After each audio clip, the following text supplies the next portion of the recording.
नमस्कार, मैं हूं अशोक वर्मा। आप देख रहे हैं टीवी 20 न्यूज।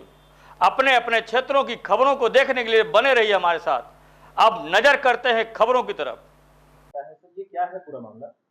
देखिए, थाना जहानागंज में 30 जुलाई 2019 को एक गुमशुदगी दर्ज हुई थी, जिसमें सुनीता चौहान नाम की जो महिला है, उन्होंने ये बताया था कि उनके पति अरविंद चौहान है, वो नहीं मिल रहे हैं और इसी की गुमशुदगी की तलाश भी की गई थी, लेकिन ये व्यक्ति उस समय बरामद नहीं हुए थे। उसके बाद में 2024 में थाना कोतवाली जनपद आजमगढ़ में इन्हीं की पत्नी के द्वारा माननीय न्यायालय के आदेश के क्रम में 156(3) में 302 और 201 आईपीसी के तहत मुकदमा पंजीकृत कराया गया था और इसी की इसमें इन्वेस्टिगेशन की जा रही थी। इससे पहले जो ये व्यक्ति हैं अरविंद चौहान, ये पहले ये अल्केमिस्ट लिमिटेड कंपनी आजमगढ़ में मार्केटिंग और एजेंट का काम ये करते थे और 2006 से इन्होंने काम किया था। 2017 में कंपनी भाग गई थी और कई लोगों का पैसा इसमें डूब गया था। तो जहानागंज थाने में 2021 में एक मुकदमा इनकी पत्नी और इनके जो पिता है और इनके विरुद्ध एक मुकदमा लिखवाया गया था। इसमें धारा आईपीसी की धारा 406, 419, 20, 67, 68 और 120 और 506 का मुकदमा इसमें लिखवाया गया था।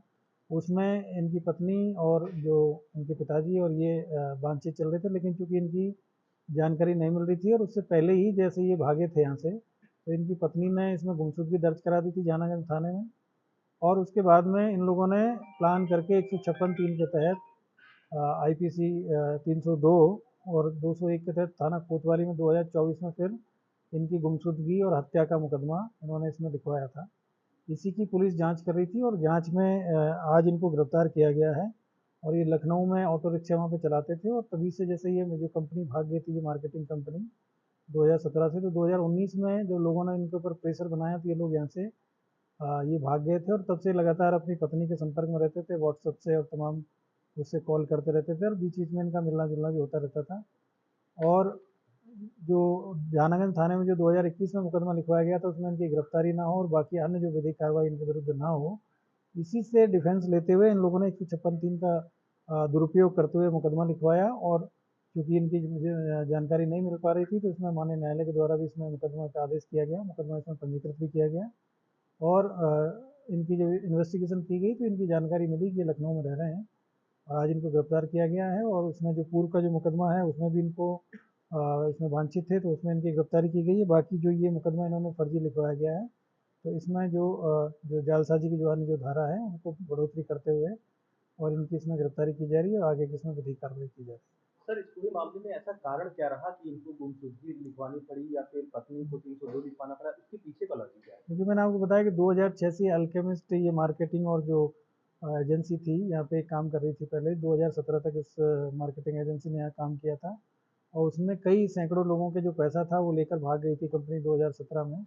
तो 2019 में जब इनके ऊपर प्रेशर आया, जिन लोगों का पैसा इन्होंने उसमें इन्वेस्ट कराया था, तो उसके बाद में ये अपना फ़ोन बंद करके यहाँ से चले गए थे। पत्नी ने तभी गुमशुदगी भी इसमें लिखवाई थी, वो भी इनकी प्लानिंग का पार्ट था।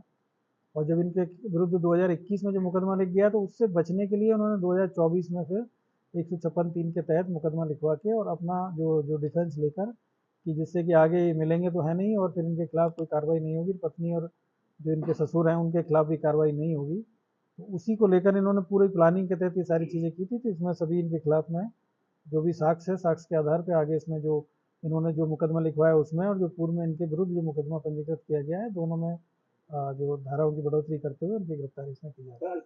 कंपनी जो भाग गई उसके खिलाफ क्या कार्रवाई होगी? उसके खिलाफ जो कार्रवाई जो कंप्लेनेंट वहाँ पे किया, तो उसके खिलाफ भी पहले से मुकदमे लिखे गए, उसमें अलग विधिक कार्रवाई उसमें चलेगी। सर, इसमें पत्नी की जो भूमिका है वो भी संदिग्ध थी, तो इसको किस तरीके से जांच में? अब इसमें इन्वेस्टिगेशन की जा रही है। अभी इनकी तत्काल प्रभाव से इनकी अभी गिरफ्तारी की गई है और बाकी जो इसमें अन्य जो साक्ष्य मिलेंगे उसी के आधार पर और कौन कौन लोग इस साजिश में शामिल रहे तो उनकी गिरफ्तारी की